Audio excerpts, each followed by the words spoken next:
If you don't know, Randy Pitchford is like one of the head honchos over at Gearbox. He's like one of the head honchos with Borderlands just in general, like one of the legends of the industry, for better or worse. He's just a very unique guy. There's a story about him going to medieval times, which is crazy. And if you don't, I mean, if you dare, you could Google Randy Pitchford, medieval times. And it's one of those things, like when I say he's a legend of the industry, I mean, really, like the things he's done sound like legend. Like it doesn't sound like this could have actually happened, but truly he is just a person that's larger than life in a lot of ways. And one of the ways he does this, and one of the reasons people call him like sometimes a lol cow, the term lol cow often refers to like an internet personality who you are able to kind of troll and therefore milk them for lols, right? So it's somebody who like lacks self-awareness, and you can like kind of poke and prod and troll them a little bit, and they will continue to get revved up and freak out, and you'll get a reaction. It's why most lol cows like have a lot of trolls, because they always feed the trolls and that type of thing. And with Randy, he falls into the same pitfalls. Like I can only imagine the amount of tweets that come his way, but at some point as a public figure, you just have to put your phone down, you know? Just put it down. Put the phone down. You're not going to win an argument with some anonymous dude on Twitter. You're just not going to, okay? They're trying to get a reaction and you're giving it to them. Just stop, you know, just stop. Thank you, Shadow Killer, for the sub over on Twitch. Thank you, my friend. But he can't stop. He can't help himself. As Paul clipped here, my man, you do not have to post this. Just say you're working on it. Basically, there's been a lot of, frustration around Borderlands 4 over the performance. Specifically on PC, it's really rough. On console, it also does not have an FOV slider, which is tough because the field of view is very tight on console by default. So all he has to do is say, guys, we hear you on performance. We're making huge strides on it. We're working on it. Update soon. All he would have to do with the console thing is say, we're working on an FOV slider. Buckle up. It's coming. Because the game is good. The game itself, Borderlands 4, is a good game. If you are trying to sell it, you don't focus on the bad, you focus on the good, and you refocus that way. But instead, what he does is he goes on Twitter, and there's just paragraphs. Again, every time I see this, specifically Randy tweeting, I just am reminded of that South Park song, "Put it down." Like seriously, code your own engine and show us how it's done, please. We will be your customer when you pull it off. The people doing it now are clearly dumb and don't know what they're doing. And all the support and recommendations and code and architecture from the world's greatest hardware companies and tech companies working with the world's greatest real-time graphics engine coders don't know what you seem to know. Sarcasm. Fun facts. Okay, well, let's tackle the first one, because this I think is also misleading. But this, what are we doing? You are arguing with somebody complaining about performance by telling him go code your own engine. Like this is a multi-millionaire who runs a gigantic company. Like, how does he have time to do this, for one? And like, I just don't understand what this is meant to achieve. I don't get it. Like if for example, I put out a video that was really bad or something, you know, if I put out a video that's just, I forgot I was recording and I just kind of stare at the screen for 5 minutes straight. It's just a bad video or something. And then you guys start going off in the comments being like, this is a bad video, Luke. If like Jacob and Trevor, my team members, if they got into the comment section and started going off and writing paragraphs and paragraphs on all this stuff, even if they're like trying to defend me, it would be cringy. And I'd be like, stop. We don't need to do that. Okay. This is a problem.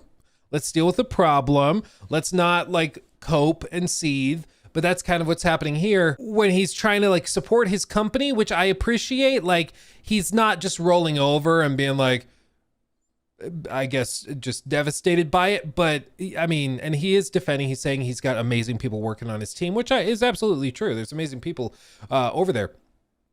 But it does have problems. Like, just say you're working on it. I appreciate you trying to defend the company, trying to defend your employees and stuff. I appreciate that. But sometimes you're just going to make it worse by freaking out about it. You know, you're just going to make it worse. The next thing he does is he brings up support tickets. Now, honest question. Have any of you guys ever submitted a support ticket when you have technical issues with a game on like Steam? Have you gone to the website and filed like a support ticket for it not running well? I personally have never done that. If I buy a game and it runs poorly, I just am frustrated. Maybe I'll leave like a negative Steam review or something if I'm really feeling sassy. But typically, if it's unplayable, certainly, or if I'm really not satisfied, I'll just refund it and move on with my day. I personally have never like gone to the website for 2K, customer support, file a support ticket. I've never done that. I've done that with Evil Within 1, never. Nope, I'd rather hate online. Never. I check Reddit and then a forum. Nope, only Star Citizen. Star Citizen, I guess, is kind of an exception because it's like they are specifically requesting you file a ticket because it's a work in progress. So I guess that's tricky. But I guess my point is I've never done it, and I feel like most of you guys have never done it either.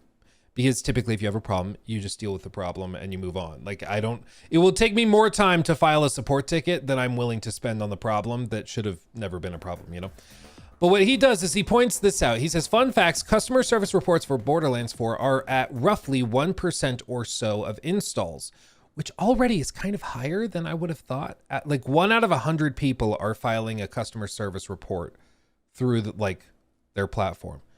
Which is just, I don't know. I guess that's just higher than I would have thought it would be. But I'm sure they have data tracking it from release to release to release, and they know if that's a good number or not. He seems to indicate that it's a good number. It's just something I've never done, so it's outside of my bubble, which is why I'm checking with you guys. But either way, 1 out of 100 are doing it. Using that simple rounded ratio, it's really dangerous to use just a simple ratio and then extrapolate data from that. But okay, let's see where he goes with this.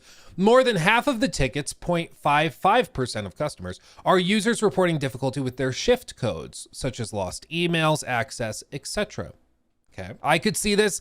Specifically, shift codes are like the platform codes. These are things that are useful for like more hardcore players. And if you are somebody that is a more hardcore Borderlands player, I could see you going through and filing a support request if you are having problems, because you're gonna play the game.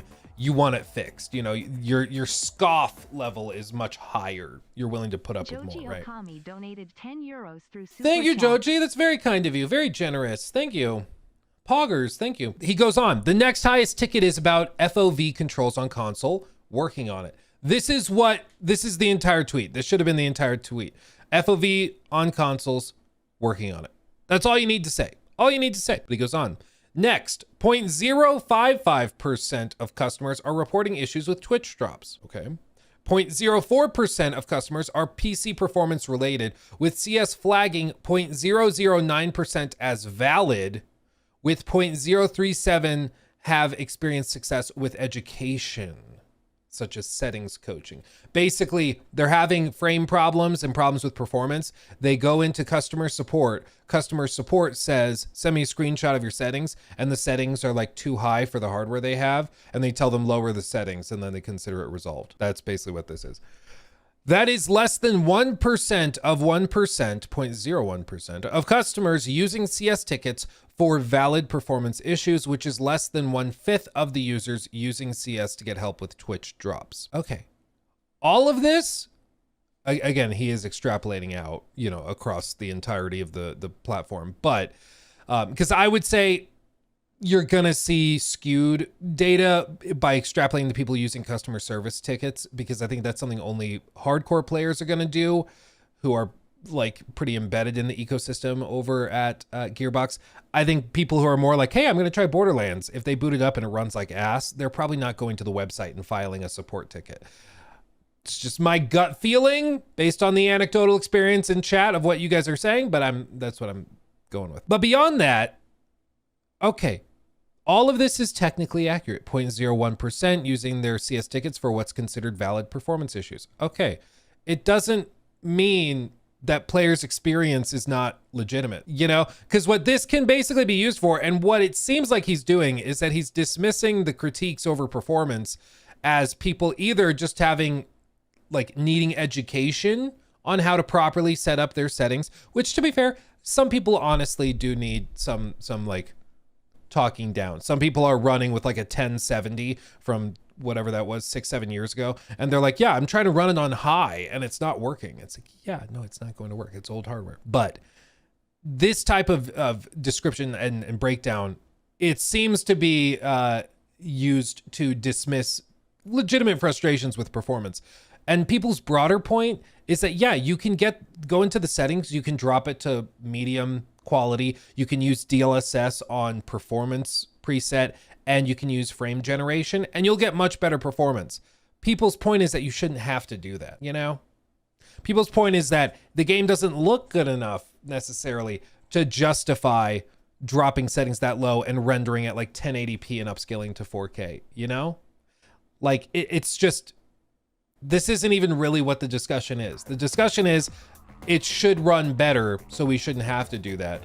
But he's just saying, well, you can fix it if you do this extreme thing that you shouldn't have to do, you know? Adam Gaming donated Thank you. $9.99 through Super Chat. Should their platforms start getting sued for allowing these games to release broken and unoptimized?